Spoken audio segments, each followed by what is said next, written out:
Pues padre, ya para tocar el tema, que pues uno de los tantos que vamos a tocar la tarde, noche de hoy, dependiendo del lugar donde nos estén viendo, este cantante protestante, Jesús Adrián Romero, pues siempre se ha mostrado como bastante ecuménico, pues ha sido respetuoso con los católicos.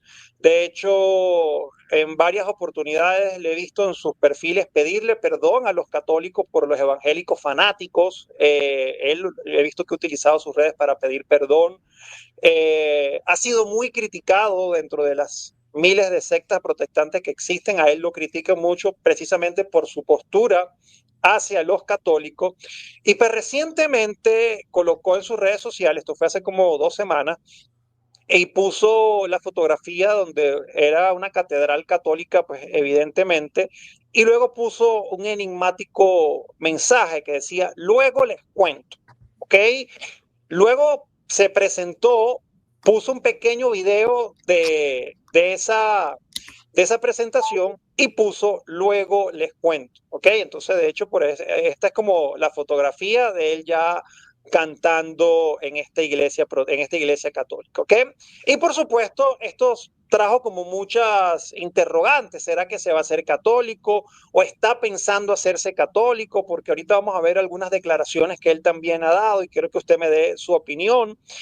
Pero pues independientemente si se va a hacer católico o no, que es lo que esperamos que se haga católico porque es la única iglesia que nuestro Señor Jesucristo fundó, le hago la primera pregunta porque pues si así vamos a recibir nuestros hermanos que se van a ser católicos, que van a regresar a la verdadera iglesia, pues no sé si es la mejor manera de recibirlo, ¿no? Porque habían como opiniones, y quiero escuchar su opinión, padre, porque habían como opiniones encontradas con respecto a esta imagen o a este concierto, ¿no? Muchos, por supuesto, estaban como contentos, diciéndole, bienvenido a casa, te vas a ser católico, vas a ser de mucha bendición aquí en la iglesia católica y todo eso. Y habían personas que criticaban este concierto diciendo que eso era una falta de respeto ante el Santísimo Sacramento, ante el altar y todo esto. Entonces, partamos desde ese punto. ¿Usted vio o ve en esta acción donde un cantante cristiano evangélico pues vaya y cante sus canciones en una iglesia católica?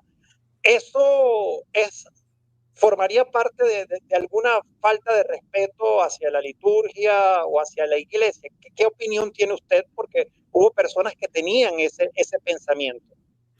Yo creo que hay que ser muy cuidadosos cuando uno juzga este tipo de acciones, ¿no? Es lo que a mí me parece. Yo en lo particular no aliento a nadie a hacer un concierto delante del Santísimo Sacramento.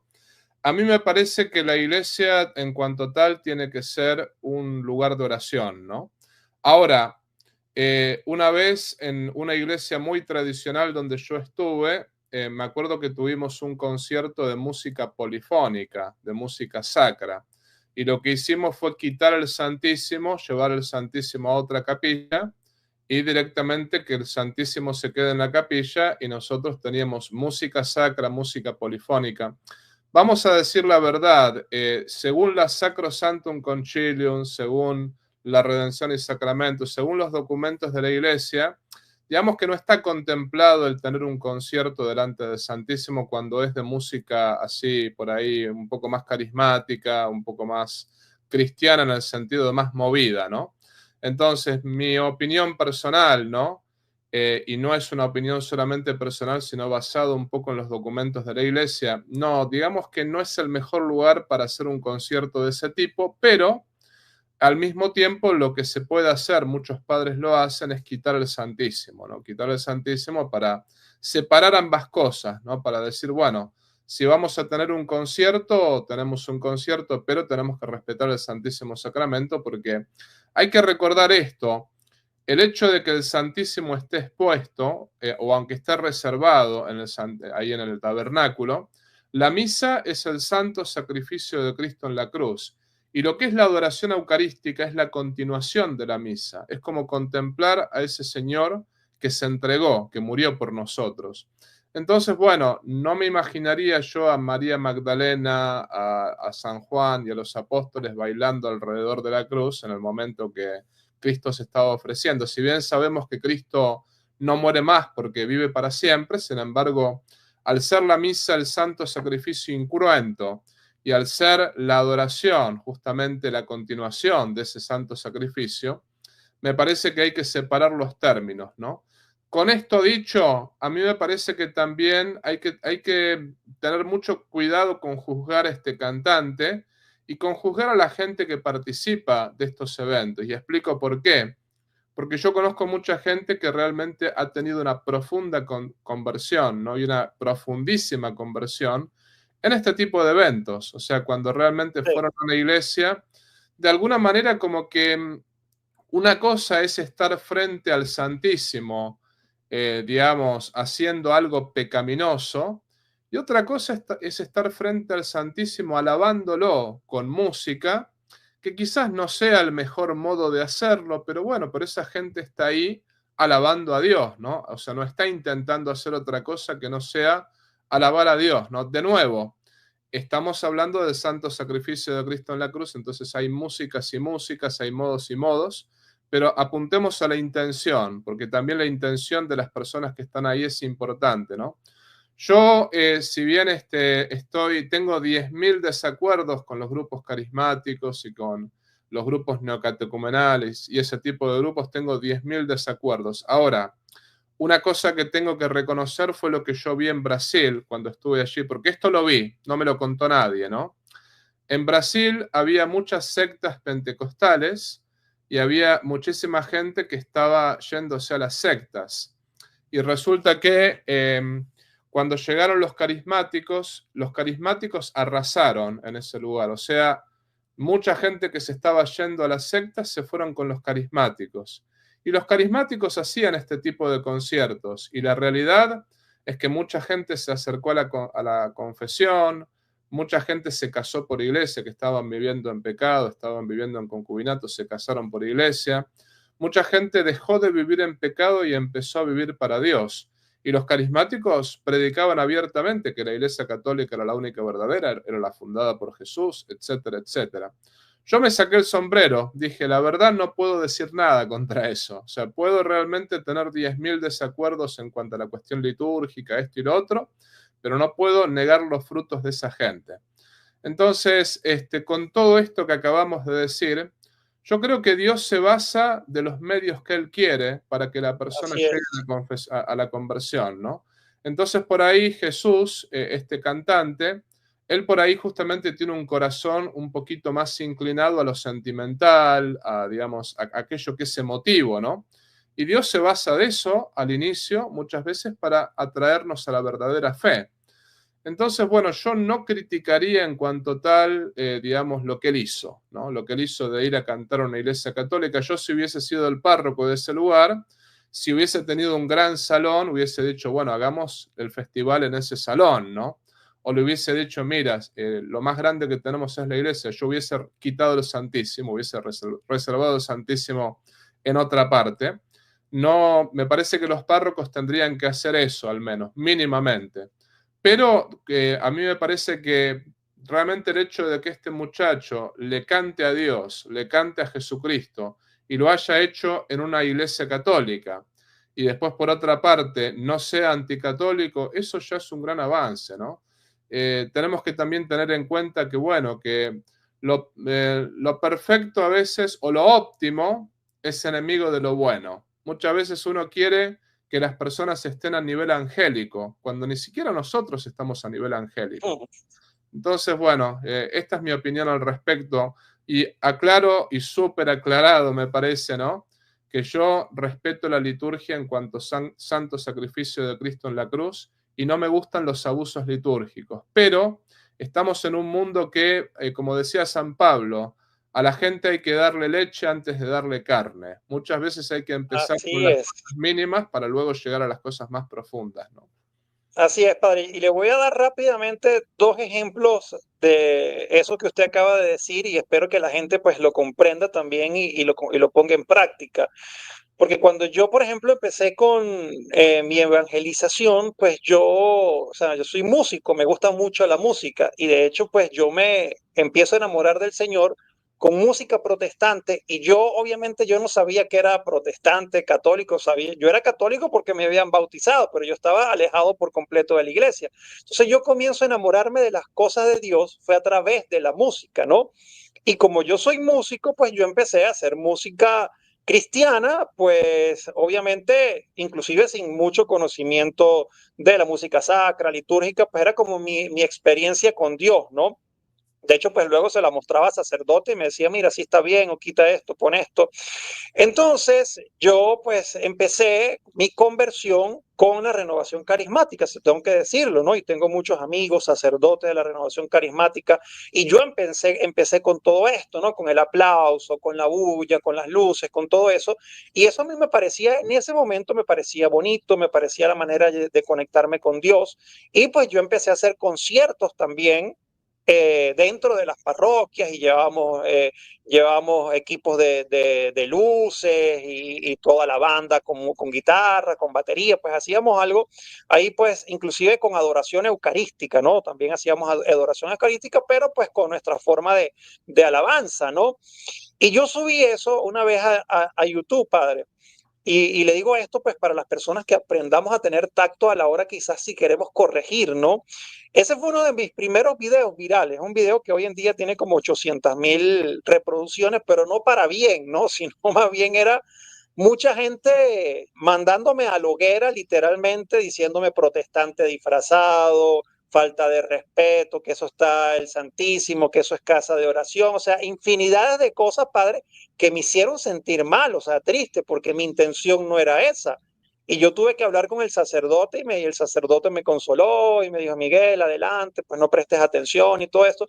Probablemente hoy, ya con el conocimiento que tengo, con lo que el Señor me ha ido mostrando, ya no lo haría de esa forma, como usted dice, probablemente pues si voy a cantar un concierto con mi banda, lo haría en un salón, lo haría en otro espacio que no sería dentro de la parroquia con el Santísimo, pero pues son cosas que uno va a ir aprendiendo.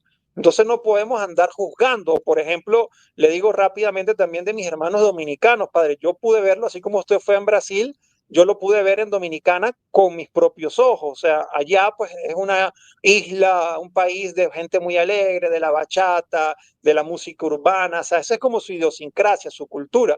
Entonces la música católica juvenil se fue por ese lado. Y la mayoría de músicos católicos son reggaetoneros católicos, raperos católicos. Probablemente eso no le va a gustar a la señora que pues va a hacer el rosario con cantos gregorianos. Pero padre, usted ve la cantidad de jóvenes pandilleros, jóvenes que estaban en drogas, en cosas malas, que se acercaron a la iglesia gracias a la evangelización de esos muchachos raperos católicos que, como dice usted, me quito el sombrero porque pues Dios obra de manera que pues no todo vamos a entender. Estoy totalmente de acuerdo. Y bueno, yo creo que también hay que hacer pasos de bebé antes de hacer pasos de adulto, ¿no? Ese es Claro, el punto.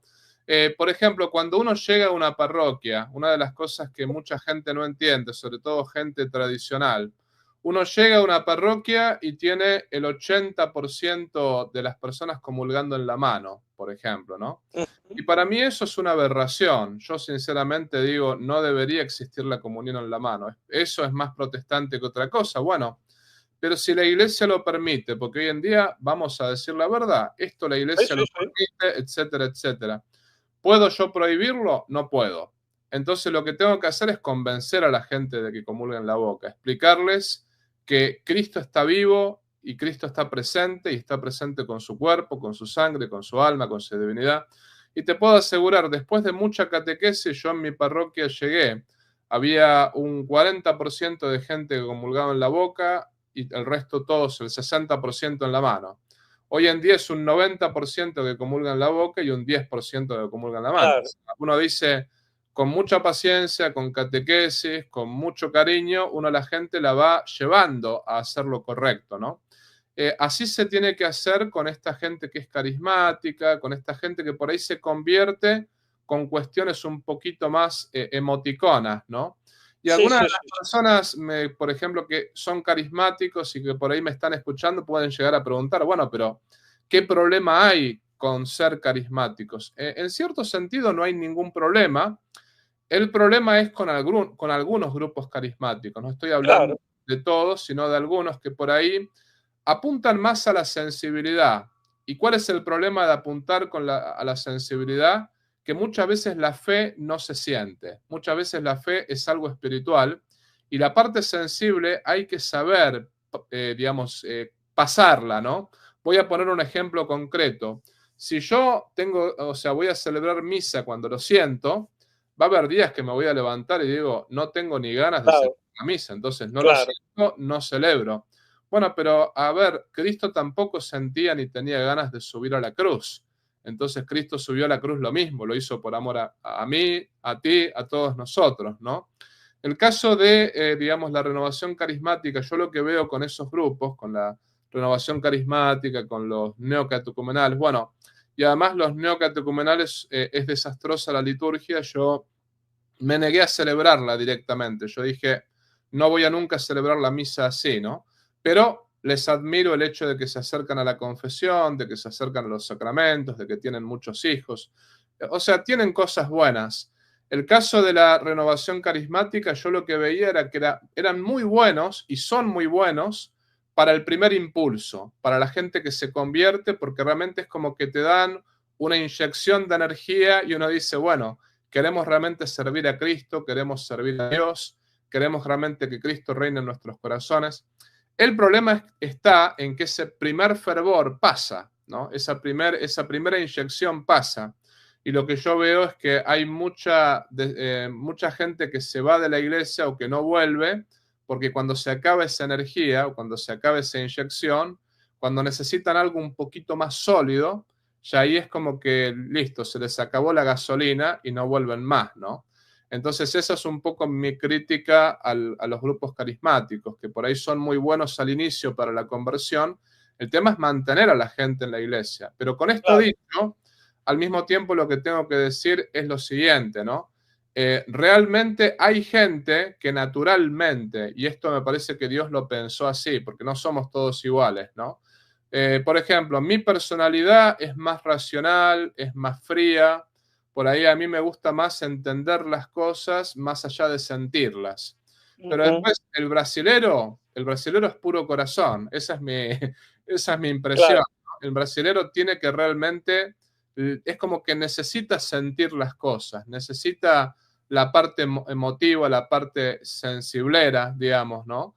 Entonces yo pienso que los grupos carismáticos, bueno, pueden funcionar muy bien con gente que tiene ese tipo de personalidades, ¿no? claro, Para eso Dios claro, los ha puesto. Ahora bien, yo siempre digo, la liturgia tiene que ser la misma para todos, entonces por ese lado deberíamos realmente corregir la liturgia poco a poco en la medida de las posibilidades. Pero sí, el padre Hurtado decía una cosa en su libro Un disparo a la eternidad, decía una cosa que siempre me quedó en la cabeza y ahí es como que esto me abrió la mente con el padre Hurtado, ¿no? Él decía, Cristo es el mismo en todos los lugares, sin embargo parece pedir cosas distintas.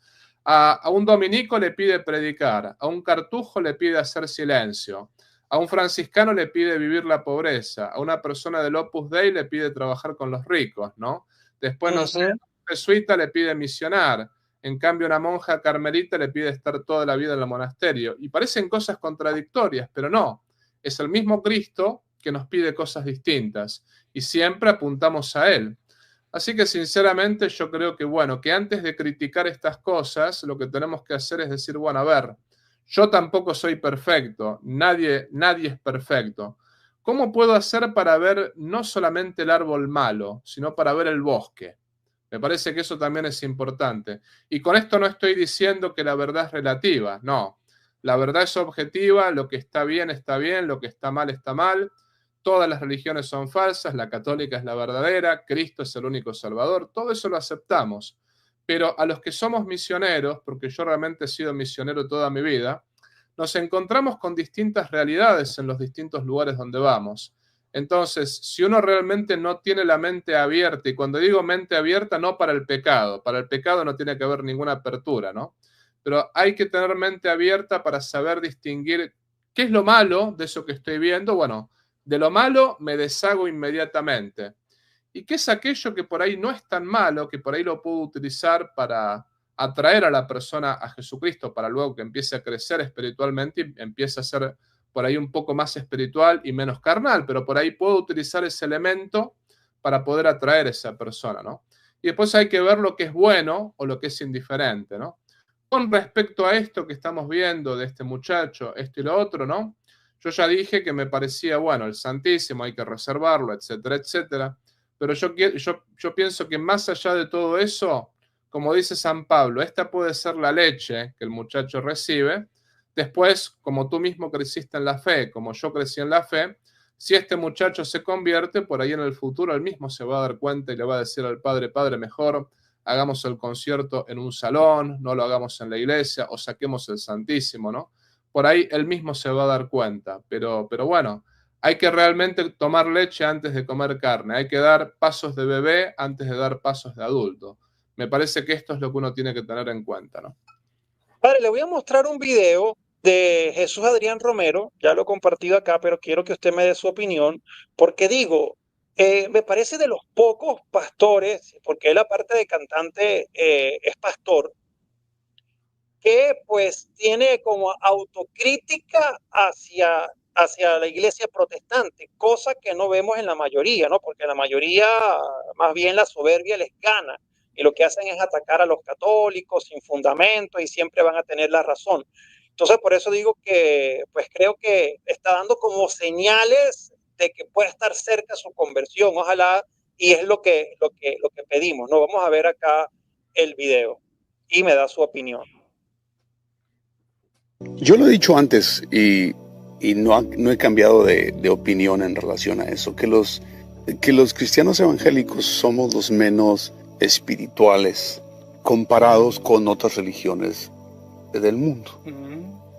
Creo que la reforma a los protestantes nos llevó a perder. La reforma de Lutero. La reforma de Lutero, sí, nos llevó a perder cosas importantes de la espiritualidad que tienen que ver con el simbolismo, que tienen que ver con liturgias, que tienen que ver con rituales, liturgias, simbolismos que apuntan al misterio.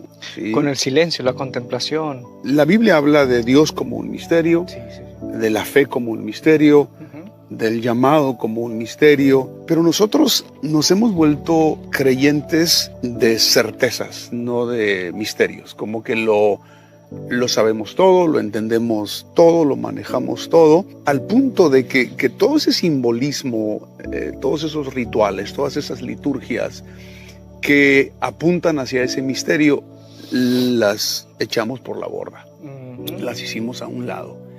Nos hemos vuelto como orgullosos y el orgullo no compagina bien con la espiritualidad.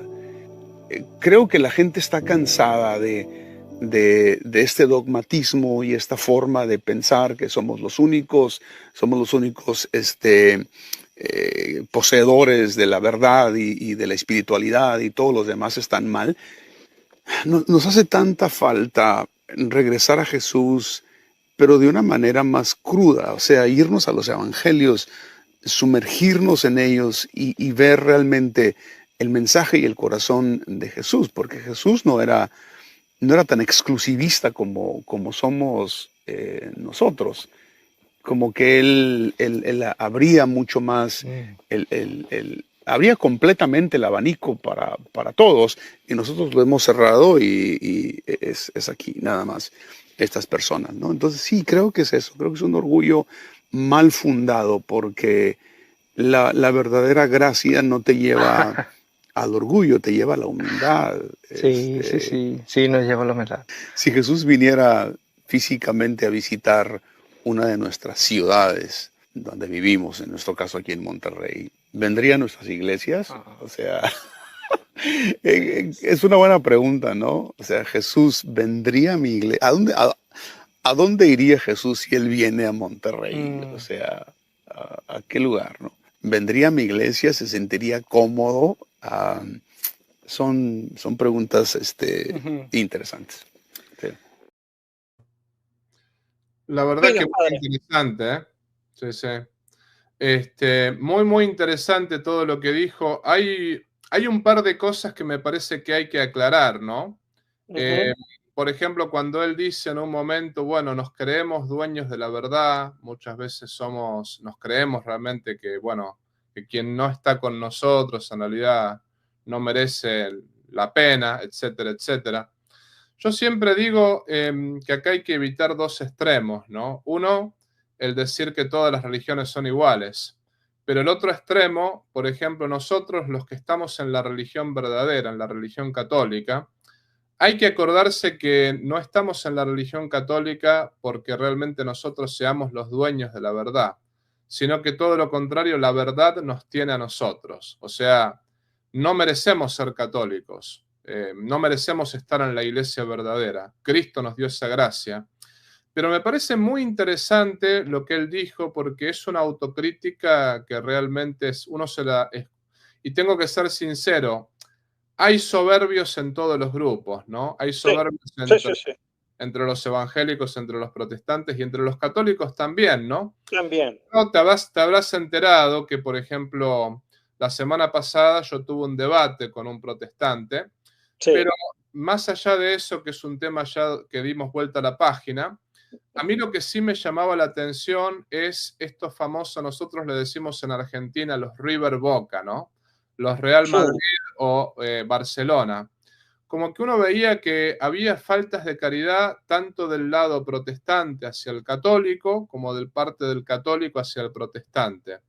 Con este protestante lo positivo que tuvimos, más allá del debate, lo mejor, es que al final nos pedimos disculpas mutuamente y terminamos reconciliados. Entonces yo, junto con otros apologistas, dijimos, esto realmente fue lo mejor, fue la reconciliación.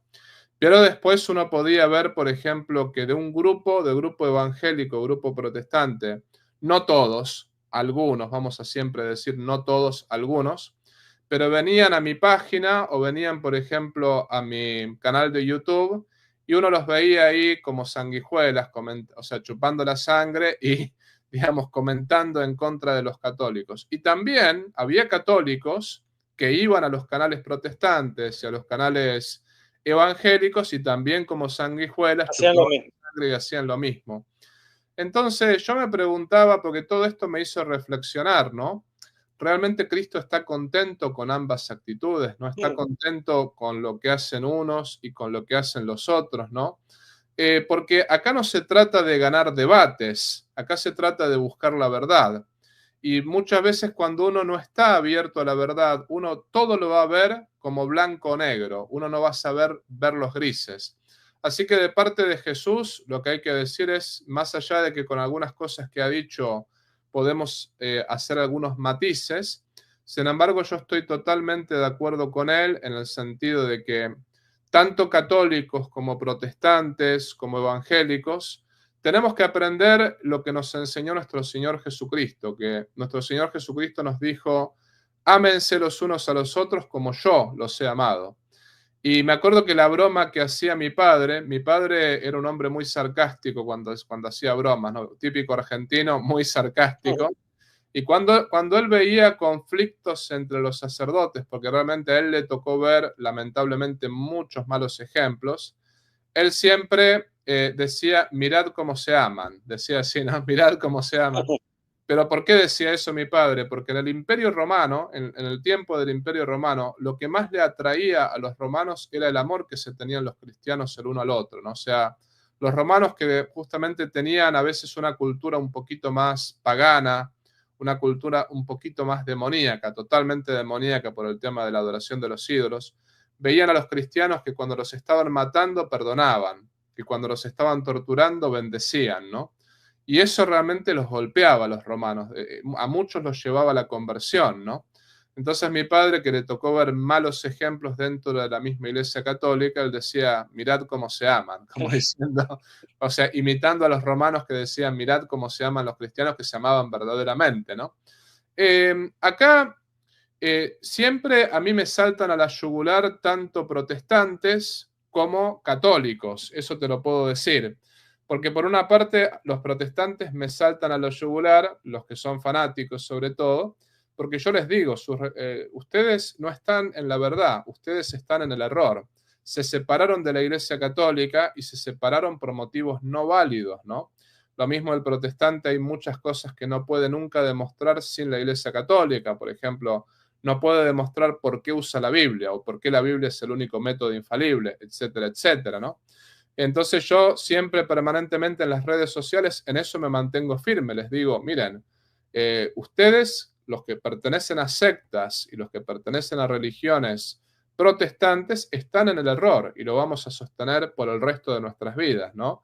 La única religión verdadera es la católica, todas las demás son falsas y ojalá que el verdadero ecumenismo se entienda como lo que es, o sea, la unidad católica, que todos se unan Claro. a la unidad católica. Pero también me saltan a la yugular de parte del grupo católico. ¿Por qué? O sea, no todos los católicos tampoco, ¿no? Siempre digamos algunos, porque no quiero que nadie piense que estoy generalizando, ¿no? Pero muchas veces uno trata de dialogar con los protestantes, uno trata de tener un diálogo. Por ejemplo, cuando tuve este debate con este muchacho, muchos católicos quedaron contentos porque quedaron afirmados en su fe. Me dijeron, bueno, este debate nos ayudó para entender mejor la fe católica y para reafirmarnos en nuestra fe. Pero había gente que me decía, más bien dicho, yo admití las buenas críticas, ¿no? Hay gente que me decía, mire padre, estos debates no valen la pena porque en realidad es un River Boca, no sirven de nada. Bueno, una cosa es eso. Pero hubo 4 o 5 que me escribieron y me dijeron, padre, no hay que dialogar con los protestantes. Ese fue el argumento para no tener un debate, ¿no? O sea, no hay que dialogar con los protestantes, no hay que ni siquiera hablar con ellos. Porque es que no buscan la verdad. Exactamente. La mayoría. Exactamente. Entonces yo les decía, bueno, pero San Justino debatía justamente con los judíos, San Justino era apologista, debatía con los judíos, debatía con los paganos, debatía. Es decir, no es que no hay que realmente dialogar con los protestantes, hay que dialogar para convertirlos. Lo que no hay que hacer, y esto yo estoy totalmente de acuerdo, ¿no? Lo que no hay que hacer es perder el tiempo y muchas veces dialogar, tirarle perlas a los cerdos, ¿no? O sea, dialogar con aquellas personas que no vale la pena dialogar, ¿no? Yo en mis redes sociales dialogo muchísimo con el protestante, con el evangélico, que está confundido, pero después con, por ejemplo, el protestante y el evangélico, que es fariseo, que es realmente un fariseo total, que tiene una actitud gnóstica, que piensa que los católicos somos idólatras, y lo otro. Con eso soy bastante duro, ¿no? A veces les argumento todo, pero les pongo señor sectario. Tu secta en realidad pertenece a Satanás. Y un par de veces les dije, ¿no? Ustedes son como sanguijuelas que le chupan la sangre a otros porque ustedes comen de la Iglesia Católica. Y mucha gente decía, padre, qué fuerte. Sí, bueno, pero una cosa es el sectario y otra cosa es el protestante confundido, ¿no? Entonces, dicho todo esto, como para concluir la idea, podemos ser fanáticos también siendo católicos. Yo creo que hay fanatismo dentro del grupo protestante, dentro del grupo evangélico, dentro del grupo ortodoxo, dentro del grupo católico, ¿no? El problema está en no buscar la verdad, ¿no? Yo creo que todo protestante, evangélico, ortodoxo, por más que esté en el error, es respetable cuando busca la verdad. Es respetable ¿Y cómo uno se da cuenta que está buscando la verdad? Bueno, porque en realidad está dialogando con amor, está dialogando... Como en el caso de este muchacho, se nota que se puede hablar. Exactamente, se nota que hay amor en sus palabras y se nota que realmente hay ganas de conocer la verdad, por más que él no esté de acuerdo con nosotros, ¿no? Lo mismo para los católicos, ¿no? Los católicos, el estar en la religión verdadera no nos exime de buscar la verdad, porque, por ejemplo, yo les puedo asegurar a muchas de las personas que escucharon ese debate, ¿no? Si ustedes se encuentran, por ejemplo, a un muchacho como esos en la calle, que les empieza a cuestionar su fe, ¿cómo le responden? Ese es el punto, ¿cómo le responden? Porque yo estoy seguro, yo le decía a mis parroquianos, muchos de ustedes escuchan esos argumentos de ese muchacho y no le van a saber responder. Claro, entonces, claro. Porque equivocado sabe cómo decirlo. Exactamente. Tiene el conocimiento para decirlo. Sabe cómo comunicar el error, ahí está el punto. En cambio, nosotros tenemos que aprender a comunicar la verdad. Entonces yo le dije a mis parroquianos, ¿no? Y se lo digo también a mis parroquianos virtuales, les digo, ustedes tienen que formarse en su fe, porque no tienen que pensar que ya lo saben todo, ¿no? Tienen que formarse para saber justamente cómo responderle a estas personas. Pero la caridad habla mucho más que las palabras. Por ejemplo, lo que dijo este hombre ahora habló muchísimo más su actitud que lo que dijo. Entonces, de parte nuestra tenemos que seguir ese ejemplo en ese sentido, ¿no?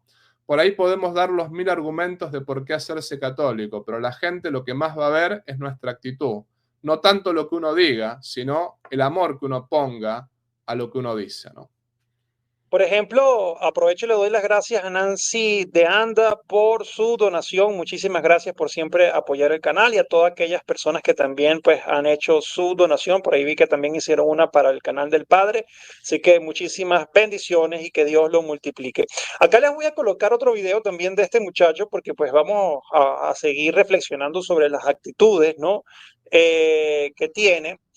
Y pues inclusive en una oportunidad defendió, estuvo hablando sobre la idolatría y habló lo que enseñaba la Iglesia Católica, habló del catecismo y era una prédica protestante, ¿no? Y él hablaba de por qué los católicos no son idólatras, ¿no? Porque él decía que pues tanto la teología protestante como la católica pues condenan la idolatría y todo esto, ¿no? Entonces, en otra prédica, me imagino que la gente que estaba allí no sabía que eran santos católicos. De hecho, pues yo viendo la prédica, yo dije, ah, este es un santo, esta es una santa católica, y pues lo puse ahí como en letricas para que las personas pues supieran, ¿no? Entonces, vea lo que dice acá Jesús Adrián Romero y luego nos comenta, padre. Catarina de Génova dijo, mi yo profundo es Dios. Mira lo que dijo Pierre Teilhard de Chardin. Dijo, no somos seres humanos teniendo una experiencia espiritual, somos seres espirituales teniendo una experiencia humana. Muerta. No sirve para nada. Sí, muy interesante. De hecho, yo estoy en diálogo con una chica protestante que me acuerdo que realmente muy respetuosa la chica esta, ¿no? Y ahora cuando acá Jesús estaba hablando me hacía acordar a ella, que esta chica, yo le dije, bueno, pero ustedes piensan que solamente se salvan por la fe. Y yo le dije, le hablé como por 10 minutos a la chica esta y me escuchó, ¿no? Y me dice, padre, todo lo que me dijo, porque ella inclusive hasta me dice padre, esta chica protestante. Imagínense. Sí, Me porque hay unos que son tan sectarios que dice, en la Biblia dice que no se le llama padre a nadie, o sea, no sé cómo le dirán a sus papás. Sí, y después la Biblia tampoco dice exactamente eso, porque por ejemplo Juan en sus cartas llama a sus discípulos, les dice hijitos míos, o sea que se declara, lo mismo San Pablo dice, no tienen muchos padres en Cristo, le dice también a sus discípulos, sino que yo fui quien los engendré en Cristo, yo fui padre de ustedes en Cristo. Como que ahí esa interpretación en realidad es que no se puede usurpar la paternidad de Dios, pero Dios comparte su paternidad con los hombres y por eso le podemos decir padre a nuestro padre natural y padre al sacerdote. Pero esa es otra discusión, ¿no? Eso es un literalismo bíblico. Ellos tienen que demostrar ante todo por qué usan la Biblia, eso es otro tema, ¿no? Claro. Pero esta chica muy respetuosa me decía, padre, igualmente nosotros, no todos los protestantes creemos que nos salvamos solamente por la fe. En la iglesia mía nosotros creemos que nos salvamos también por las obras, que la fe se manifiesta en las obras. Y me dijo que aceptaban el libro de Santiago. Así que eso es muy interesante porque, bueno, eso ya nos une un poquito más con algunos protestantes y con algunos evangélicos. Tenemos todavía que resolver algunos otros problemas, pero sí, veo que este hombre, pese a que Teilhard de Chardin, el autor que citó, vamos a decir una cosa, ¿no? No es el mejor autor, yo no lo recomiendo, Teilhard de Chardin. Ah, ¿y eso por qué, padre? Bueno, es evolucionista, es un jesuita evolucionista y es uno de los padres del modernismo. Por decirlo así, él toma la teoría de Darwin y la aplica a la teología. Y la teoría de Darwin es como que niega que el ser humano viene de Dios. La teoría de Darwin dice que el ser humano viene del mono. Lo cual, esto para que se rían un poco, ¿no? Yo me acuerdo que cuando estaba yo en el colegio, que a mi madre la llamaron por teléfono para que me tirara las orejas, ¿no? Pero estaba yo en el colegio, yo tenía 12, 13 años, y la profesora dijo, o la maestra dijo, bueno, el hombre desciende del mono, todos descendemos del mono. Y yo le dije a la profesora, usted descenderá del mono, yo desciendo de Dios. Y me acuerdo que se armó un lío, ¿no? Porque la profesora lo... Entonces, claro, mi madre le dijo a la profesora, pero si usted dijo que todos descendían del mono, ¿por qué se enoja? Porque mi hijo le dijo que usted desciende del mono, ¿qué problema hay, no? Pero el punto está, ¿qué pasa con esta teoría? Que el mono primero que no sigue evolucionando hoy en día, uno ve que no hay una evolución, no es que el Claro, mono... se quedaron chimpancés, se quedaron gorilas. Exactamente, ¿no? No es que el mono realmente ha seguido evolucionando y el mono no puede estudiar matemática, no puede estudiar biología, no tiene bastantes cromosomas y bastante genética parecida a la nuestra, pero lo que Parecidas. tiene es la cuestión intelectual. Y el gran problema de Teilhard de Chardin es que utiliza toda esta teoría evolucionista y la aplica a la teología, y también lo que hace es aplicar esa teoría evolucionista a Jesucristo, diciendo que, por ejemplo, así como del mono sale el hombre, como que Cristo poco a poco se fue dando cuenta que él era Dios. Lo cual no, Cristo sabía que él era Dios desde el momento de la concepción. Y entonces como que su racionalismo destruye la fe católica, ¿no? Digámoslo así. Pero bueno, es positivo que él haya citado a un sacerdote católico, aunque yo diría que no lo sigan a ese padre, porque no es no es el mejor padre a seguir, ¿no? Es un jesuita bastante modernista. Pero con esto dicho, yo creo que lo que rescato mucho de él es que se está tomando una posición más católica que protestante en los videos que estamos viendo, ¿no? Como que se está acercando más a nosotros y está construyendo puentes que lo pueden llevar a la fe católica. Hay que ver cuáles son los impedimentos para convertirse, porque obviamente que la fe es lo que yo le digo a la gente, ¿no? La fe es una gracia y hay que rezar por Jesús para que Jesús realmente conozca a la verdadera iglesia de Jesucristo. Si Cristo no le toca el corazón, él nunca se va a poder convertir. Pero también la fe actúa en los hombres de buena voluntad, en los hombres que lo buscan a Dios con sincero corazón. Entonces, en él parecería que hay un sincero corazón. Yo no puedo ver su alma, no puedo ver su conciencia, pero en las pocas cosas que le he escuchado parece que lo está buscando a Dios de todo corazón. Y ojalá que encuentre o algún buen amigo católico o algún buen sacerdote, porque muchas veces lo que decepciona a muchos protestantes de la conversión es el mal ejemplo de los católicos, ¿no? No, y hay sacerdotes que dicen, ¿para qué te vas a convertir? Si yo he visto testimonios de ex protestantes que los mismos sacerdotes como que retrasan la conversión, como no, quédate allá donde estás, aquí qué vas a hacer aquí, es lo mismo. Sí, sí, como realmente, como si fuera lo mismo, ¿no? O sea, esos sacerdotes tienen mentalidad más protestante muchas veces que los mismos protestantes. Y no, yo realmente me pongo muy contento cuando un protestante me contacta y me dice, me quiero convertir al catolicismo. Lo primero que hago es, bueno, hablemos del tema, ¿no? Pero ojalá que realmente conozca un sacerdote que no le diga eso, que no le diga que todas las religiones son iguales, ¿no? Que le diga firmemente, te tienes que hacer católico porque esta es la religión de Jesucristo, esta es la iglesia de Jesucristo. Pero después hay que realmente ver cuáles son las dudas que él tiene, porque, por ejemplo, un gran problema entre los protestantes y los católicos es el tema de la infalibilidad papal. Por ejemplo, a muchos les cuesta entender cómo el Papa, digamos, es infalible, pero ahí lo que tienen que entender es que el Papa no es infalible siempre. Yo creo que en Mateo 16, 18, haciendo una buena exégesis, uno puede realmente darse cuenta que ahí Cristo le está dando al primer Papa, a San Pedro, ese poder de atar y desatar, porque dice, todo lo que ates en la tierra será atado en el cielo, y todo lo que desates en la tierra será desatado en el cielo. Pero en ese mismo pasaje están las dos cosas. Me parece que Cristo lo puso a propósito, ¿no? que por una parte, Cristo le dice a Pedro, bienaventurado eres tú, Simón, porque ni la carne ni la sangre te lo han revelado, sino mi Padre que está en los cielos. Cuando Pedro le dijo, tú eres el Mesías, el Hijo de Dios vivo, ¿no? Cristo le dice, ni la carne ni la sangre te lo revelaron, sino el Padre.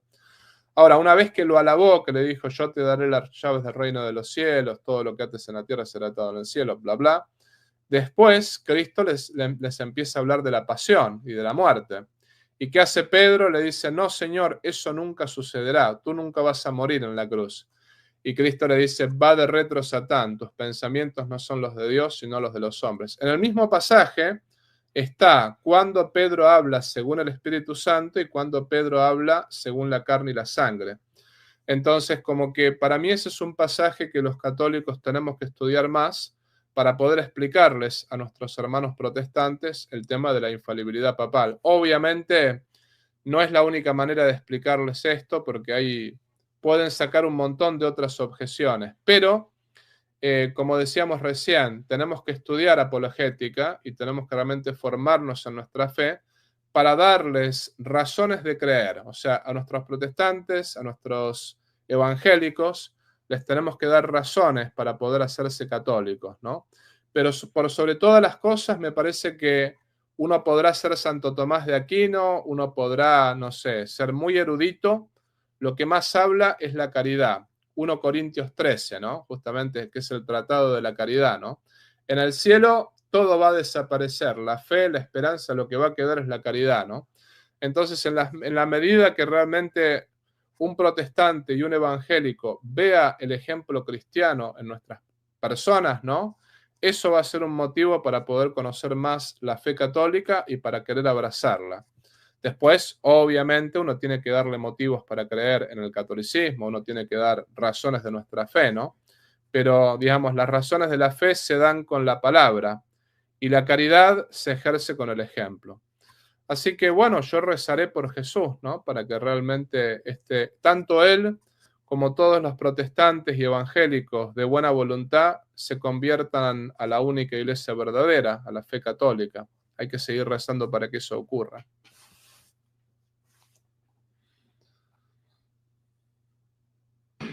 ¿Me escuchan? Es que tenía como un... Sí, ahora sí.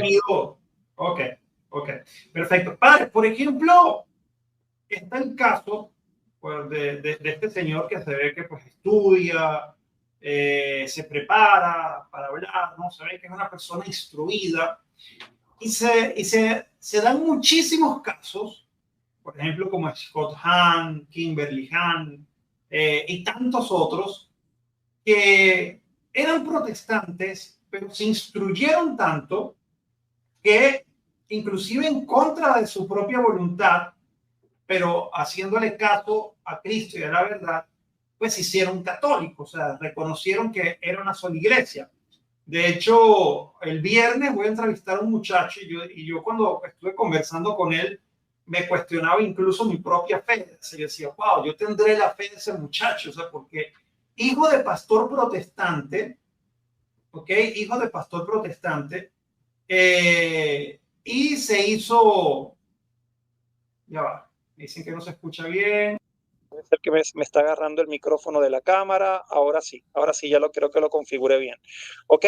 Entonces, hijo de pastor protestante, casado obviamente con protestante, con una señora protestante, y el muchacho pues estudió tanto que se hizo católico, ¿no? Y me acaba de decir que la esposa lo abandonó, que no se habla con sus padres. Y yo digo, wow, o sea, qué valentía de ese muchacho que nació siendo protestante y se convirtió a la verdad, ¿no?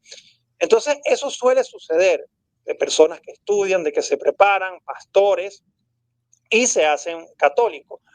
Ahora está la otra parte, padre, que es una frase que pues lo han dicho inclusive sacerdotes, que católico ignorante, futuro protestante, ¿no? Y eso sucede mucho, de hecho, si no, no existirían más de 40,000 sectas protestantes, ¿sabes? Y la mayoría, tú haces una encuesta y siempre te van a venir con el fulano cuando yo era católico, ¿no? O sea, pero católicos mal formados. Y de hecho pasó recientemente de una muchacha, padre, que yo había entrevistado en este canal, católica, de mantilla inclusive, una muchacha, eso sí, tengo que decir, muy respetuosa, muy amable, influencer católica, o sea, tiene 200,000, 250,000 seguidores en Instagram, en TikTok también tiene una cantidad similar.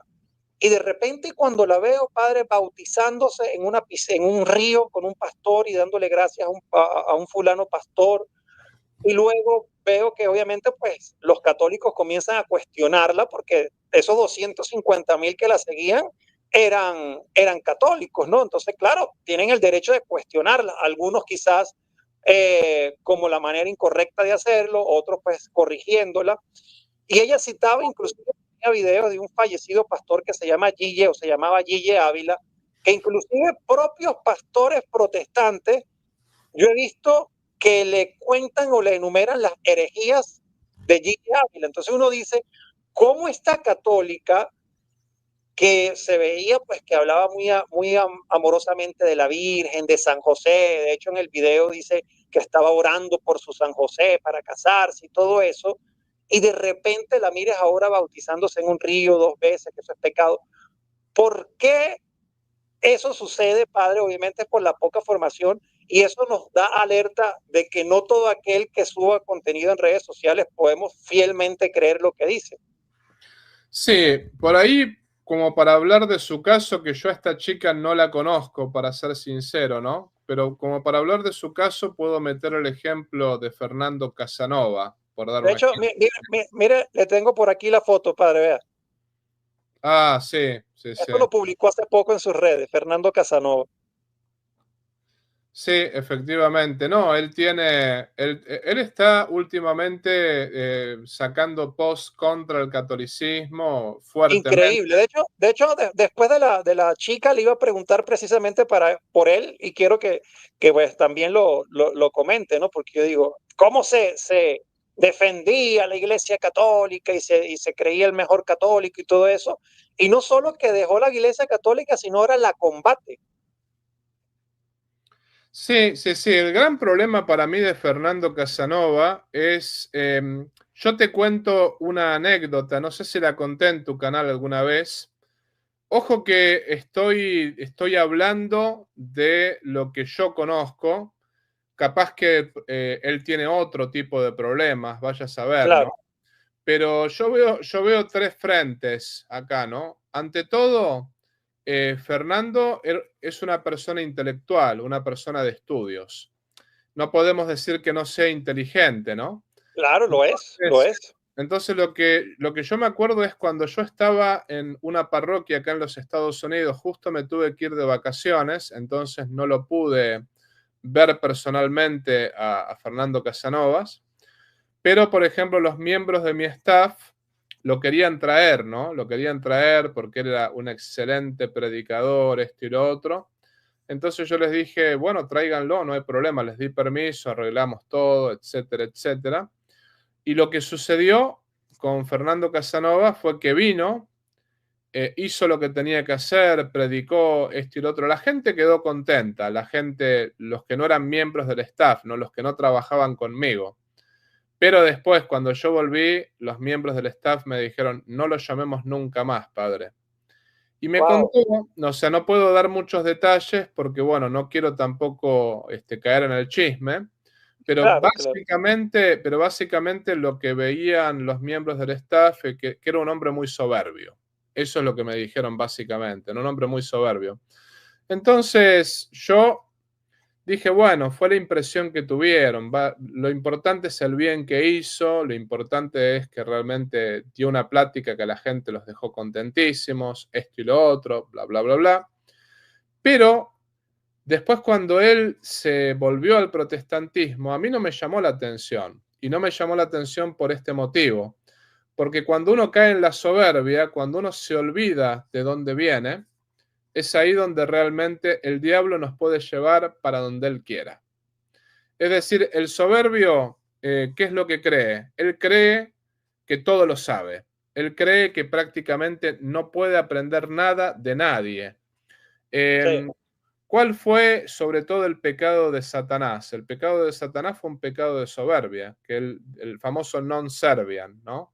Me parece que el famoso non-Serbian está presente de alguna manera en todas aquellas personas que conocieron la verdad, que conocieron la fe católica, y que, porque Fernando no podemos decir que era ignorante. Yo entiendo que mucha gente conoció realmente la fe católica más o menos. O sea, yo siempre hago una distinción entre la fe modernista, que no es la católica, y la fe católica verdadera. Por ejemplo, un católico modernista no es un católico, o sea, es un católico bautizado, sí. Pero si yo me formé en el modernismo, a mí me enseñaron que todas las religiones son iguales, a mí me enseñaron que, digamos, los homosexuales se pueden casar cuando en realidad no son matrimonios, no son cosas antinaturales. A mí me enseñaron la porquería de la ideología arcoíris. Me metieron todo eso en la cabeza con un barniz católico. Bueno, es totalmente lógico abandonar la fe con eso, porque en realidad no recibí una fe sólida por ese lado, ¿no? Pero otra cosa es alguien como Fernando, que realmente conoció la fe y la conoció en su profundidad, porque él estudió a los Santos Padres, estudió realmente la Didache, estudió la filosofía, la teología de Santo Tomás de Aquino, sabe las lenguas clásicas, en fin, él no se puede decir que sea ignorante. Pero el padre Toro, que yo no lo escucho casi nunca, pero me mandaron un videíto de 2 minutos de él, que él dijo acerca de Fernando. El problema de Fernando es que no le gusta que lo manden. Dice, no le gusta la obediencia a alguien que él cree que es indigno. Porque Fernando empezó toda su tragedia protestante por el tema del Papa, ¿no?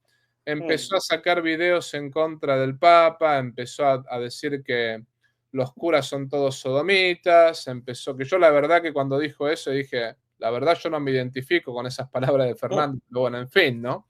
Yo soy heterosexual al 100%, vivo en castidad, en fin.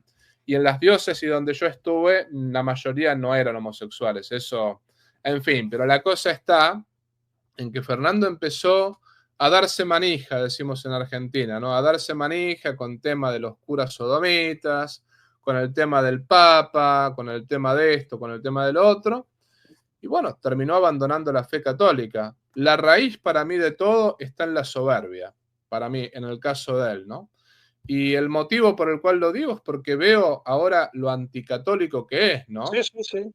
Con este debate, por ejemplo, que yo tuve con este protestante, que nosotros terminamos reconciliados, o sea, este protestante y yo estamos en las antípodas, o sea, tenemos las 10.000 diferencias y yo voy a seguir sosteniendo, o sea, voy a seguir combatiendo sus errores, pero bueno, nosotros terminamos reconciliados.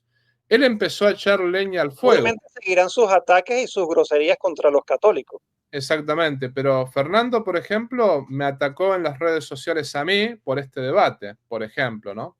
Sacó y después para colmo, él como que solapaba o cubría digamos, esos ataques personales hacia mi persona, diciendo, no, bueno, en realidad el padre me malinterpretó, yo nunca ataqué su persona, yo nunca... En fin. No me preocupa que me ataque a mí, eso no me preocupa para nada. O sea, yo siempre le digo, lo tomo como una placa de honor que justamente un protestante resentido me ataque, pero Sí. me da pena por él, ¿no? Porque yo la verdad, él hizo mucho bien en su momento, él hizo muchísimo bien. Y me acuerdo que en uno de sus videos él dijo, Dios me trajo a la Iglesia Católica y solamente un espíritu maligno me puede sacar de ella. Wow. Lo dijo y eso está grabado, yo me acuerdo haberlo visto ese video. Entonces yo decía, ojalá escuchase lo que él mismo dijo hace muchísimo tiempo atrás, ¿no?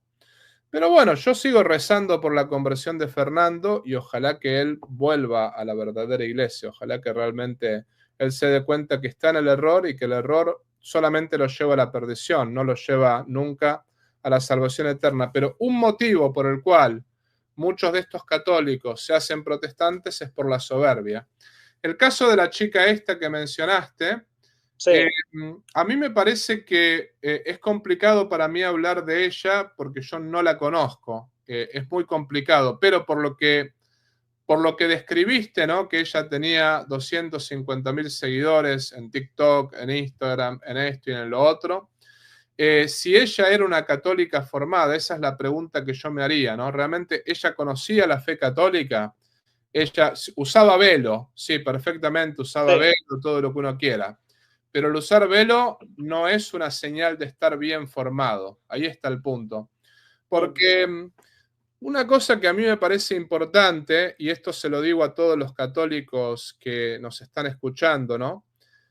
Hay que formarse sobre todo en los padres de la iglesia. Hay que leer los Exactamente. padres apostólicos, hay que leerlos porque en los padres apostólicos está la posta, que algunos protestantes dicen, bueno, en realidad usted no lee la Biblia, usted lee los padres apostólicos. No, yo interpreto la Biblia como la interpretaban los discípulos de los apóstoles.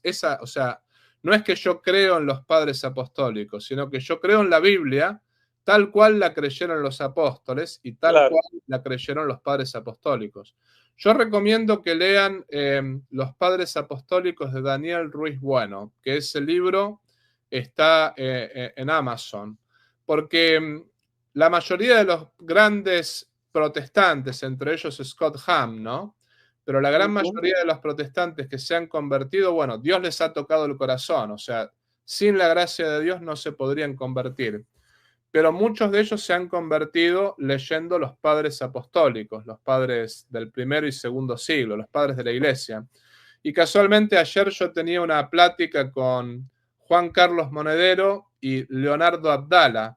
Leonardo Abdala, un gran apologista realmente. Él es un ex protestante que se convirtió leyendo los padres de la iglesia. No se puede errar cuando uno dice, bueno, a ver, ¿cuál es la religión? ¿Cuál es la iglesia? Porque Cristo no dijo mis iglesias. Cristo dijo mi iglesia. Eso es bien claro, ¿no?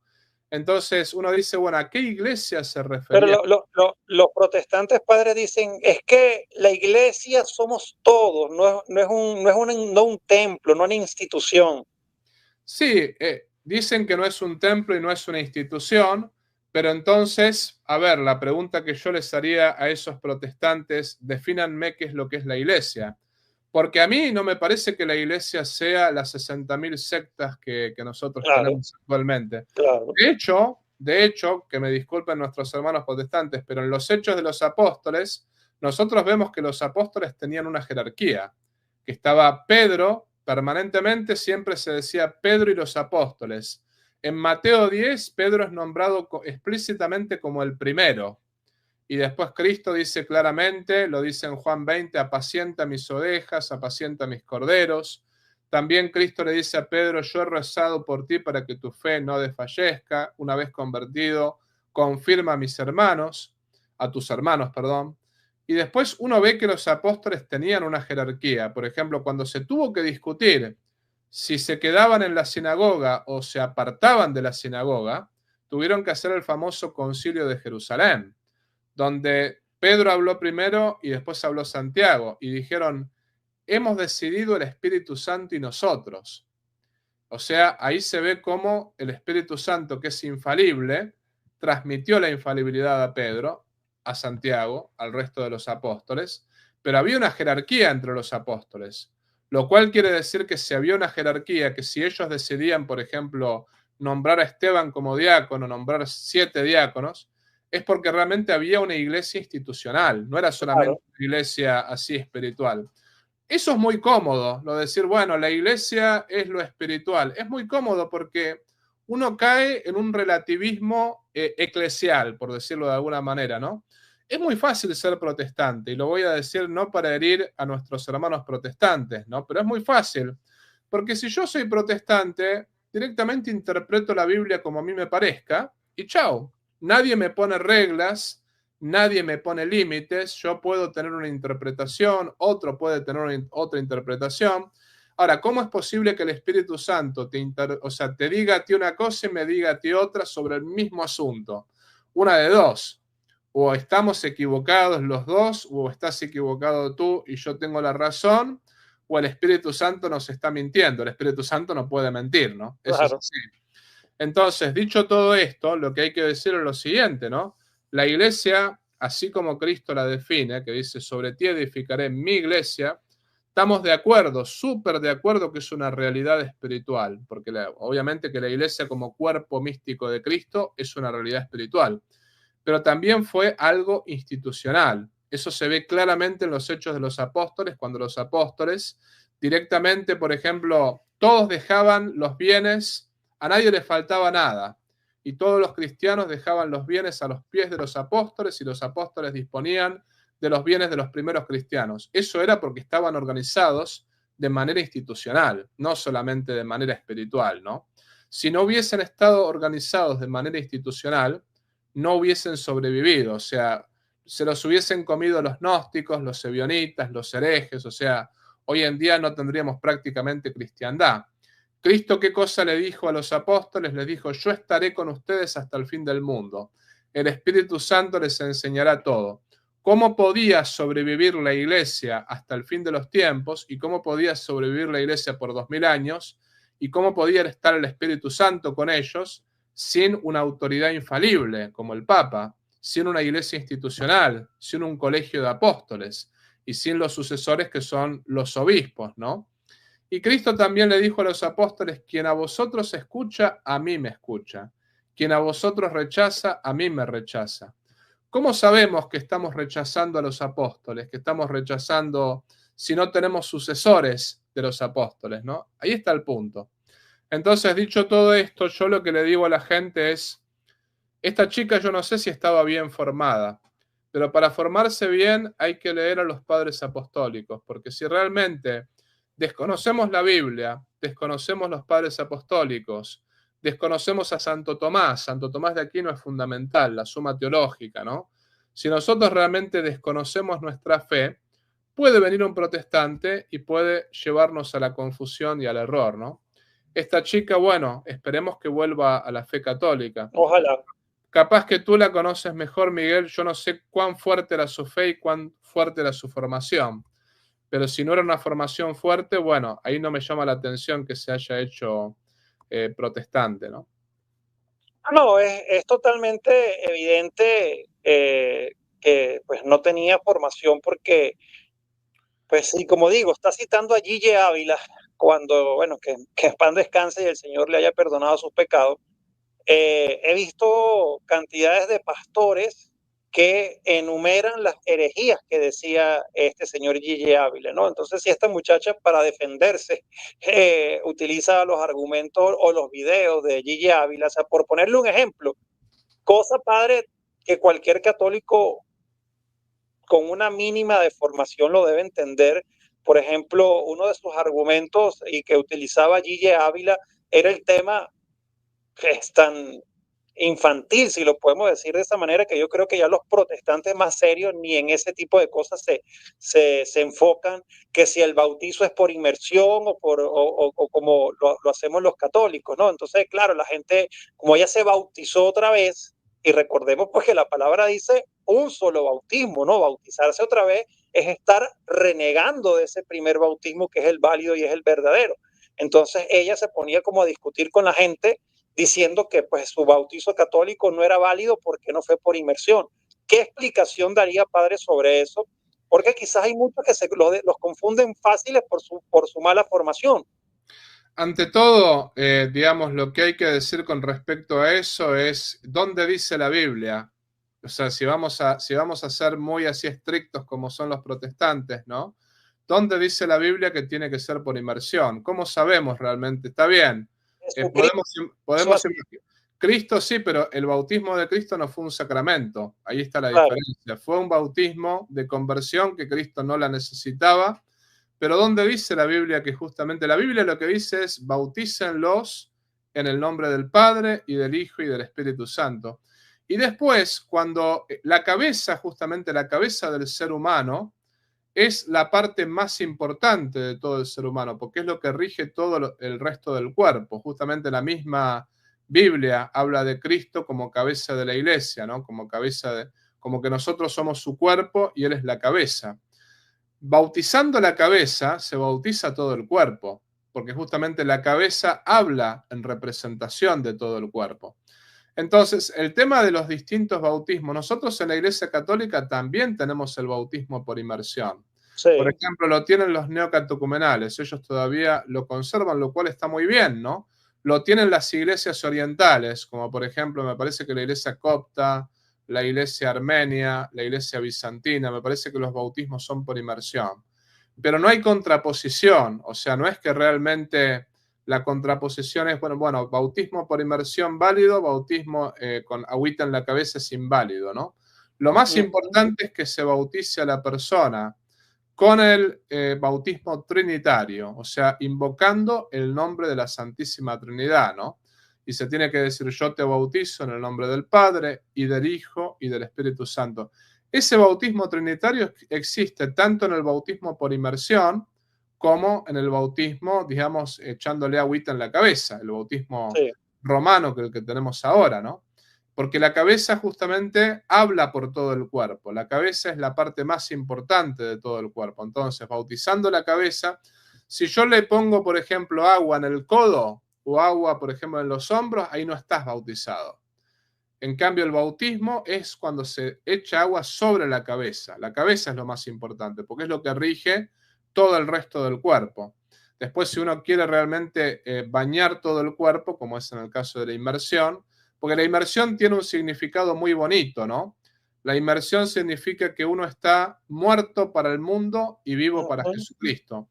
La inmersión está, digamos que cuando los israelitas pasaron por el Mar Rojo y las aguas se dividieron, y después cuando venían atrás los egipcios, que las aguas los mató, o sea, los mataron a los egipcios cubriéndolos totalmente. Bueno, ahí está representado el bautismo de inmersión, o sea, el bautismo es la gracia de Dios que borra todos nuestros pecados, los borra en la sangre de Cristo y nos convierte en hijos de Dios, en herederos del cielo. Es muy bonito el bautismo de inmersión, por algo las iglesias orientales lo tienen, pero bueno, no quiere decir que sea un bautismo inválido el que tenemos nosotros, porque ya dijimos, bautizando la cabeza se bautiza todo el resto del cuerpo. ¿Y qué ocurre, padre, con esa cantidad de católicos que se vuelven a bautizar? O sea, ¿eso es pecado? O sea, ¿qué tan grave es eso?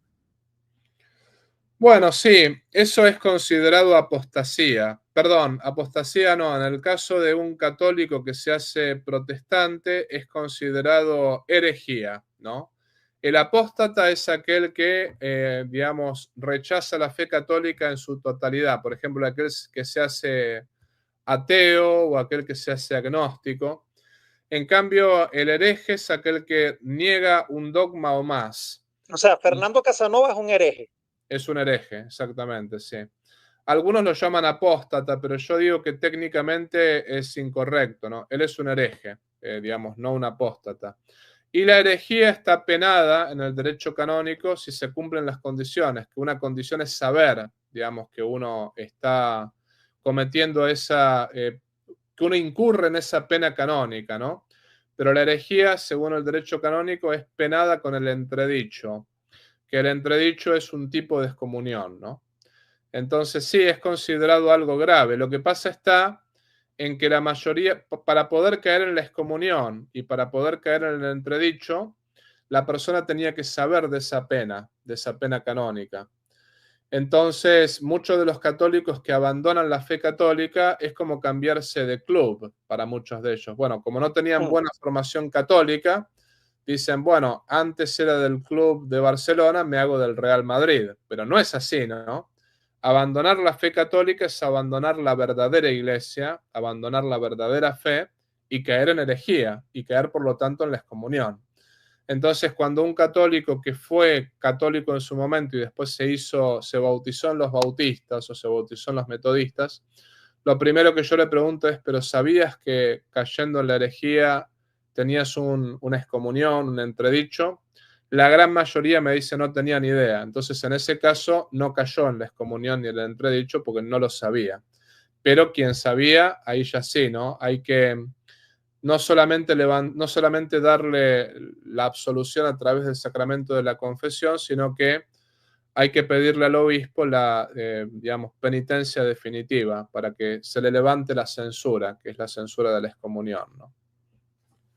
Padre, por ejemplo, hay algo que me pone a mí a veces a pensar, y lo he hablado con otros sacerdotes, porque hay personas cercanas a mí, familiares, que pues por ignorancia se han ido al protestantismo Y a pesar de que yo no los confronto pues de manera violenta, con insultos, ni mucho menos, pero pues soy firme, ¿no? O sea, como usted dice, pues yo jamás voy a dar mi brazo a torcer, o sea, la única religión verdadera es la Iglesia Católica y lo demás es falso, ¿no? Y pues ellos al ver esa actitud mía de defender la fe, pues a veces me hacen como críticas de que yo trato de imponer, o sea, por ejemplo, he visto comentarios, así es que Miguel habla de Jesús, así es que Miguel predica, y yo digo, ¿será que lo estoy haciendo mal o ellos me están haciendo crear esa duda de que pues no debo defender la fe de esa manera? No sé si me entiende, ¿no? Porque a veces caigo como en esa confusión. ¿Será que me falta un poco de más caridad al hablar con protestantes? Pero como digo, o sea, nunca lo busco inclusive ni la confrontación, sino mostrar la verdad.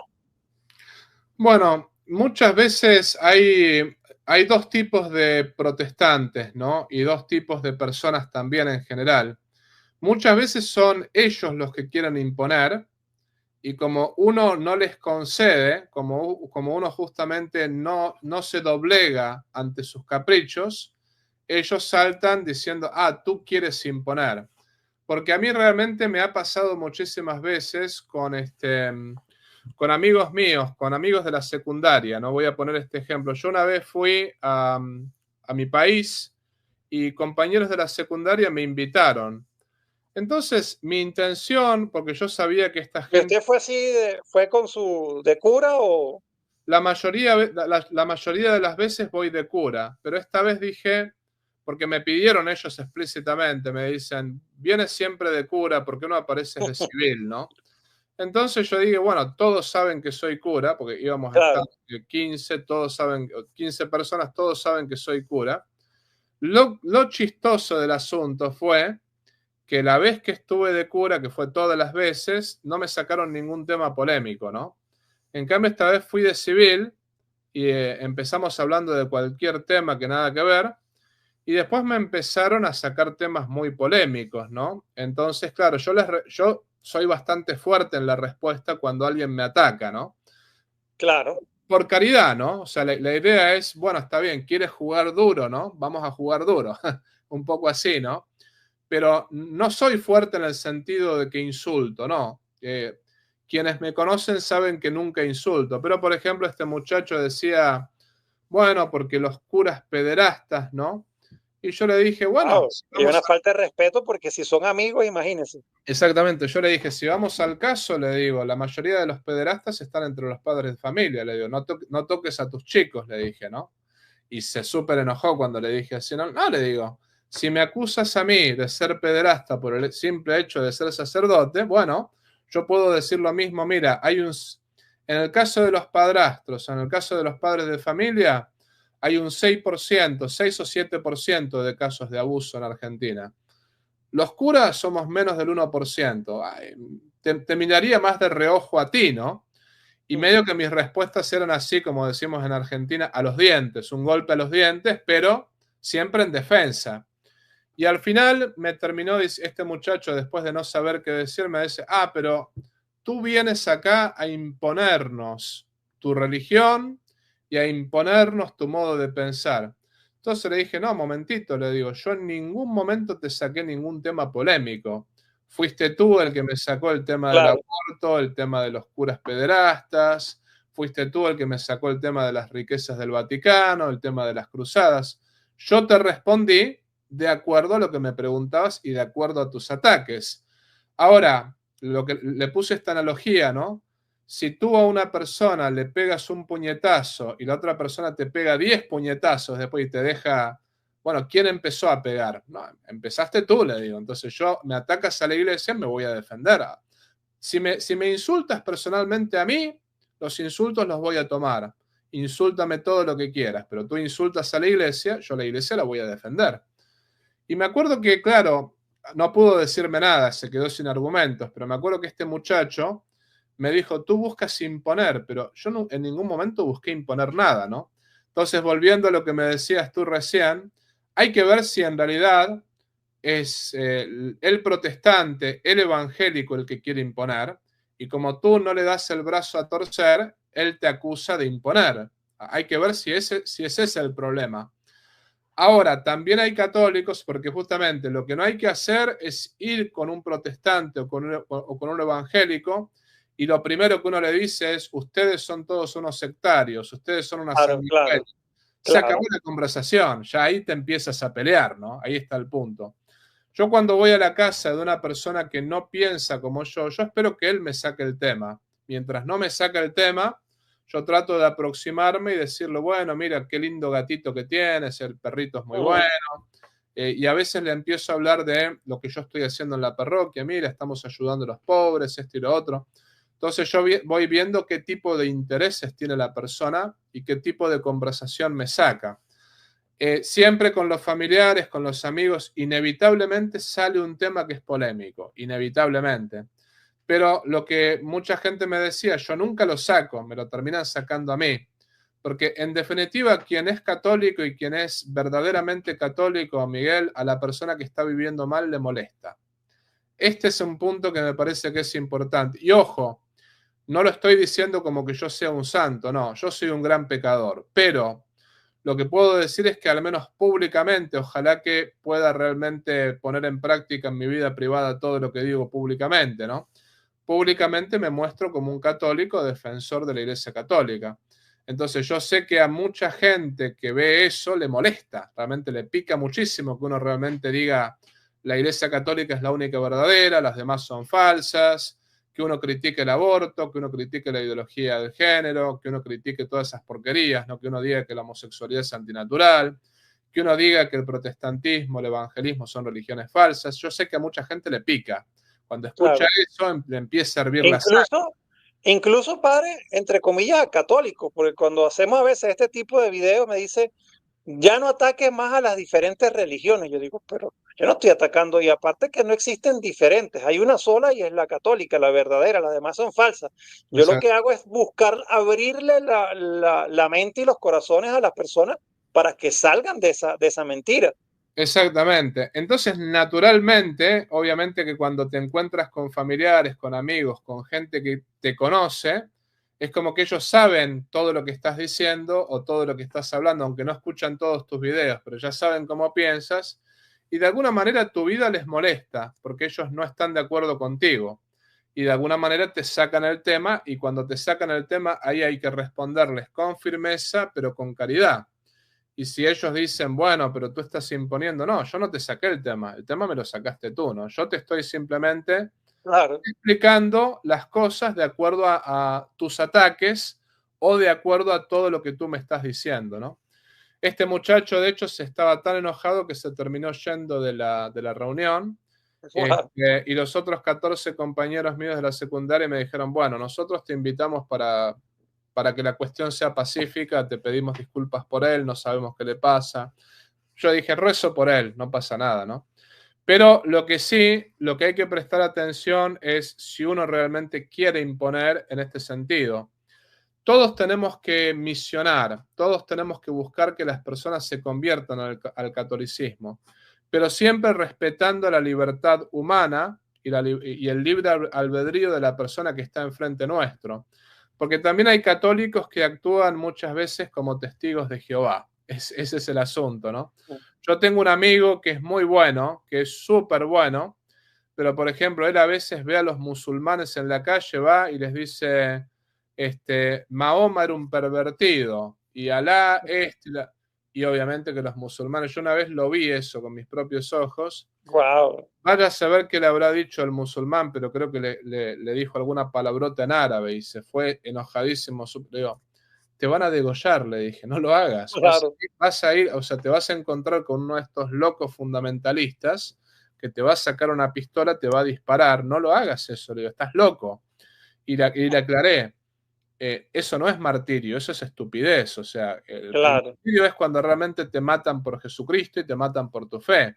Pero ir a decirle a un musulmán que su religión es falsa es provocarlo. O sea, en todo caso se lo puedes decir si él te pregunta, si él te saca el tema. Yo se lo dije a un musulmán una vez, ¿no? Que me sacó el tema, bueno, en fin. Pero ir a provocarlo así, ¿no? Entonces lo que hay que hacer y lo que hay que siempre tener en cuenta es, la verdad se tiene que predicar. Ciertamente que todos tenemos que predicar la verdad. Ahora, el modo como predicarla, el Espíritu Santo nos lo inspira en cada momento concreto. Y muchas veces no es con tantas palabras, muchas veces es más con el ejemplo que con las palabras. Yo les puedo decir, no por ponerme a mí como ejemplo, ¿no? Pero, por ejemplo, acá en el pueblo donde yo vivo, hay algunos latinos que no vienen a misa, que no vienen nunca, y sin embargo me han invitado a las casas para bendecir su casa, me han invitado a la cena, y muchas veces no les saqué temas polémicos, simplemente fui, me presenté, estuvimos hablando de cualquier otro tema. Cuando ellos tuvieron un problema serio, vinieron a hablarme a mí. Cuando tuvieron un problema, no sé, con la esposa, cuando necesitaban enterrar a un familiar por un funeral, cuando realmente tuvieron así un problema, una crisis, vinieron a hablar conmigo porque se acordaron que en el momento que yo estuve en las casas de ellos no les impuse nada. Simplemente me mostré como sacerdote, tampoco negué la verdad, tampoco les dije, miren, está todo bien con su vida. No hice eso. Pero me mostré y les mostré cariño, afecto, cuidado. Entonces, en ese caso, directamente estas personas volvieron y muchos de ellos, bueno, están considerando volver a la fe, hay que rezar por ellos, ¿no? No hay que imponer, ciertamente, pero hay que predicar el evangelio, hay que proponer, ahí está la palabra, no hay que imponer, hay que proponer. Y hay que proponer con mucho fervor, o sea, buscando que la otra persona se convierta a la fe católica, pero siempre respetando su libre albedrío, recordando que quiero que se convierta, sí, pero si Dios respeta su libre albedrío, yo lo tengo que respetar. Ojalá esta persona se haga católica. Ahora, yo le tengo que predicar con firmeza, pero con amor también, y sobre todo, lo último que digo como para cerrar la idea, tengo que rezar por esa persona, porque si Dios no le toca el corazón, esa persona no se va a convertir. Quiero que sea católico, bueno, le hablo a esa persona de Dios, ¿no? De la Iglesia Católica, pero sobre todo le hablo a Dios de esa persona, para que esa persona realmente algún día pueda dar el paso a decir, bueno, Cristo es el Señor y Cristo me pide unirme a la verdadera iglesia, la iglesia fundada por Cristo, la Iglesia Católica. Ahora, ya para ir finalizando, porque sé que ya tiene ahorita ocupaciones en su ministerio, pues en su vida. Cuando usted dice, por ejemplo, si Dios no le toca su corazón, o sea, quisiera saber más o menos cómo comprender esas palabras, porque pues si Dios nos ama a todos, pues Dios quiere que todos nos convirtamos, ¿no? Entonces, ¿cómo poder interpretar eso si Dios toca su corazón? Es que debemos estar abiertos a que Dios toque nuestro corazón, o sea, si estamos cerrados, pues no sucederá. Hay muchas cosas, ¿no? Por ejemplo, la primera es la apertura de la persona a la verdad, porque Dios entra en los corazones que le abren la puerta. O sea, Dios no fuerza el corazón de la persona, ¿no? Sino que Dios, por ejemplo, te pongo un ejemplo concreto. Me acuerdo un muchacho que hoy en día es seminarista, está estudiando para ser sacerdote, y este muchacho me decía, porque se dirigía conmigo, me decía, Padre, que Dios me pida lo que quiera, que me pida todo, menos ser sacerdote. Wow.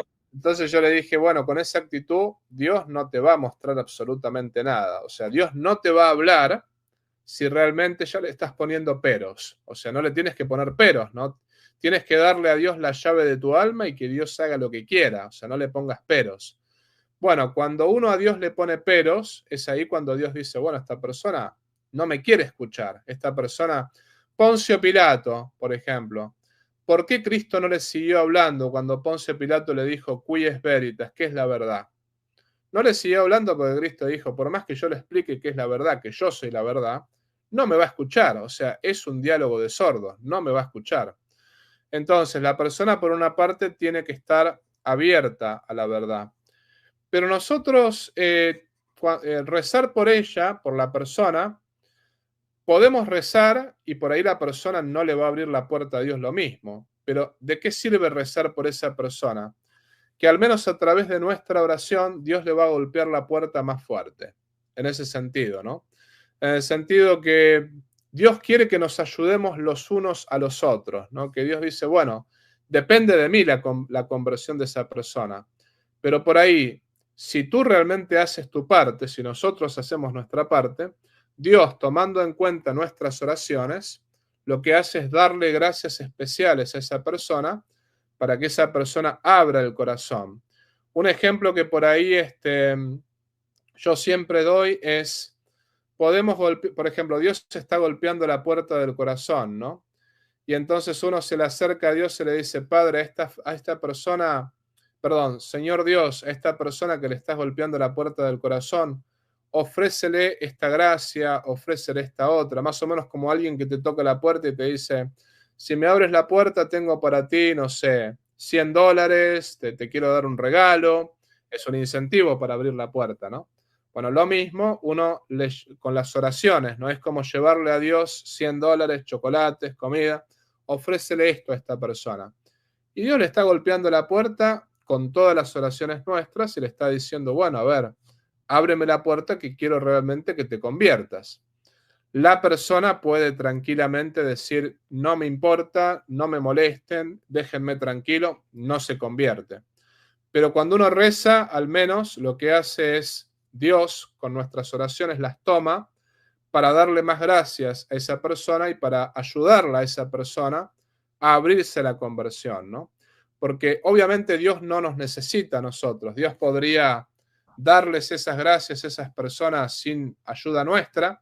Muchas veces nosotros somos más de estorbo que otra cosa, porque en realidad Dios es el que hace todo prácticamente. Pero Dios, que también a él le gusta que sus hijos se ayuden, porque él es un padre bueno, que él dice, bueno, así como un papá le gusta, a mi padre le gustaba muchísimo que yo intercediera por mi hermano, cuando mi hermano, por ejemplo, se mandaba alguna cosa mala, ¿no? Y yo iba y le decía, bueno, papá, perdonalo, no vale la pena estar enojado, esto y lo otro. Creo que alguna que otra vez lo he hecho con mi hermano eso, ¿no? Y mi hermano lo ha hecho conmigo. A mi padre eso le gustaba. Bueno, a Dios le gusta que los hijos recen los unos por los otros y también que los santos recen por nosotros.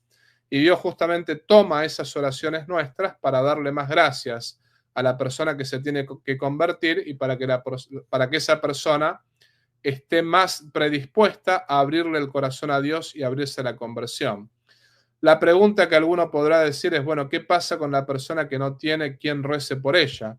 Dios eso lo toma en cuenta y Dios puede darle esas gracias aún sin las oraciones de los demás, ¿no? Entonces, bueno, Dios toma en cuenta la persona que tiene quien rece por él y la persona que no tiene quien rece por él, ¿no? Entonces, como que Dios a cada uno con justo peso y medida, a cada uno le da lo necesario para poder salvarse. Después está en nosotros y está en cada uno el abrirle la puerta, ¿no? Justamente, mientras uno le dé la llave a Dios de nuestra alma y la llave del corazón y uno dice, Señor, haz lo que quieras, si uno hace eso, Dios puede realizar muchos milagros en nuestras vidas y nos puede convertir de muchísimas maneras.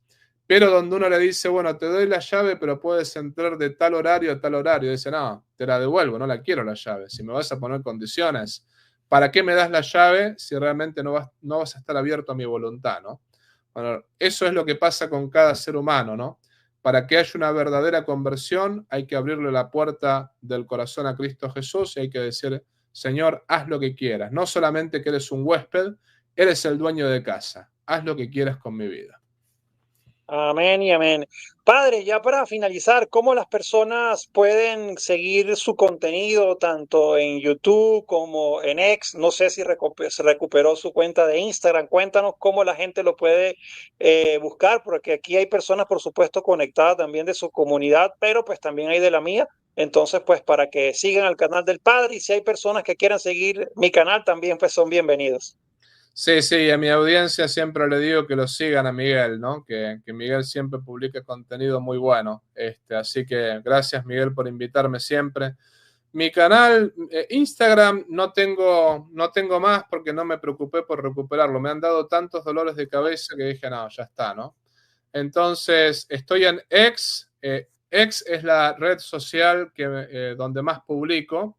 Y por ejemplo, si van a mi canal, o sea, les voy a dar la descripción de mi canal de YouTube, ¿no? Mi canal de YouTube es FR, no de Fray, sino de Father, de padre, ¿no? FR Tomás Veroch. y es el canal donde, digamos, tengo la viñetita, a veces es gris, a veces blanca, a veces negra, es la cuenta verificada, ¿no? En cada video mío, en la descripción de los videos, ahí pongo todas mis redes sociales, pero sobre todo estoy en X. En X estoy con la cuenta verificada, con la viñetita azul que dice Padre Tomás Agustín Veroch. Esa es mi cuenta de X. Y estoy en Facebook. En Facebook estoy como Father, de padre, ¿no? Father Tomás Agustín Veroch, también con la página verificada, ¿no? Entonces sería Facebook, X y también YouTube. Y también en cada video de YouTube aparece cómo unirse al grupo de WhatsApp que armo para que ustedes realmente puedan unirse y puedan recibir con anticipación mis catequesis. O, por ejemplo, ahí les aviso, bueno, en 1 hora, en 2 horas, en el día de mañana, voy a hacer un video sobre tal cosa. Entonces ustedes anticipadamente ahí saben cuáles son mis catequesis y cuáles son los videos. Por lo general estoy los lunes y los viernes haciendo videos, aunque últimamente he estado durante la semana también porque los hago ni bien salen temas, ¿no? Pero más o menos esas son mis redes sociales. Qué bueno, padre. De verdad que pues siempre agradecido. Le pido a todas las personas que están viendo este en vivo, pues cerca de 1000 personas, bendito sea Dios, que pues pongan en sus oraciones al Padre Tomás, en el Santo Rosario, en la Eucaristía, por el Padre Tomás y por todos nuestros sacerdotes, por el Papa Francisco. Les pido también por mi país, Venezuela, y por todos los países que están bajo el yugo del comunismo, para que el Señor, pues en su infinito amor y misericordia, nos dé la libertad. Padre, una bendición final, por favor. ¿Cómo no? En el nombre del Padre, y del Hijo, y del Espíritu Santo. Amén. Te damos gracias, Señor, por todos los beneficios recibidos de tus manos generosas y providentes. Y la bendición de Dios Todopoderoso, que es Padre, Hijo y Espíritu Santo, descienda sobre vosotros y permanezca para siempre. Amén, amén. Dios lo bendiga. Chao, chao. Chao, chao.